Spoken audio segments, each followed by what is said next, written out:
What if I told you the biggest pop star in history was secretly fighting battles that completely changed the meaning of his own songs? And once you hear this, you will never listen to Michael Jackson the same way again. Because behind the moonwalk, behind the records, behind the fame, there were secrets hidden inside the music.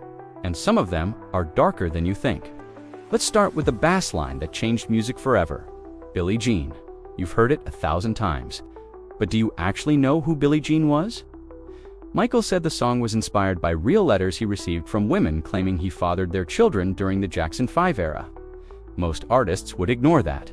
Michael turned it into a warning story. But here's what almost ruined the song. Producer Quincy Jones wanted to cut the intro down. He even suggested changing the title. Michael refused. He knew that slow, haunting build was hypnotic, and he was right. When he performed it at Motown 25, he debuted the moonwalk. And in that exact moment, he stopped being a star and became a legend. But that was just the beginning, because the next song almost never made the album at all. Thriller. Executives didn't think a 14-minute horror short film would work. Radio stations were unsure. A spooky pop song, risky. But Michael wasn't thinking about radio. He was thinking about immortality. He worked with Rod Temperton to transform a track originally called Starlight into something cinematic. Then they brought in horror actor Vincent Price for that legendary spoken outro, and here's the genius part most people miss. Thriller wasn't just a song. It was the moment music videos became mini-movies. After that, the music industry would never be the same. But if you think that was his most personal song, it wasn't. Not even close. The song that truly revealed Michael's pain was hidden in plain sight, Man in the Mirror. At first listen, it sounds uplifting, inspirational, hopeful, but listen carefully. I'm starting with the Man in the Mirror. That wasn't just lyrics, it was confession. At the peak of his fame, Michael felt isolated, pressured, constantly watched. The bigger he became, the smaller his world felt. And here's something most fans don't realize. He didn't even write that song alone, but he sang it like it was written from his soul. That gospel build, that emotional final chorus. It wasn't performance, it was release. But the darkest story might belong to another hit entirely.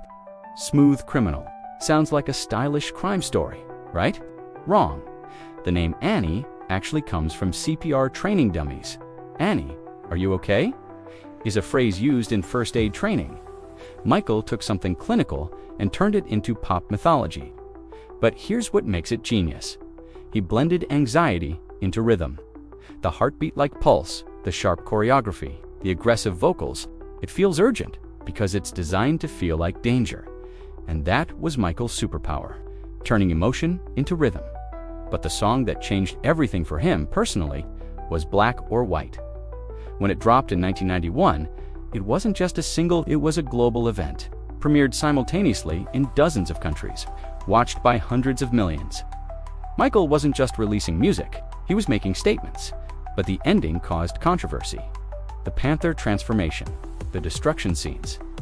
Networks edited it, critics attacked it, but Michael believed art should provoke emotion, even discomfort, and that tension followed him for the rest of his career.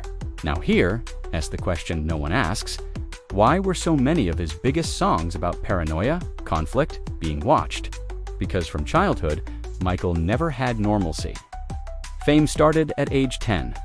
Pressure never stopped. And that's why they don't care about us hits differently today. It wasn't just anger, it was exhaustion. He felt misunderstood by media, attacked by headlines, judged constantly. So he fought back the only way he knew how, through music. But here's the twist. Despite all the controversy, all the pressure, all the scrutiny, his music still broke records. Thriller remains one of the best-selling albums in history. And decades later, new generations still discover him. Why? Because beyond spectacle, there was obsession with perfection.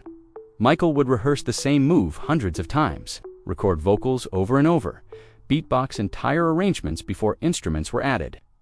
He didn't just sing songs, he engineered moments. And maybe that's why his music feels larger than life, because it cost him pieces of his own. When you listen to Billie Jean, you're hearing anxiety. When you watch Thriller, you're seeing ambition. When you sing Man in the Mirror, you're feeling reflection.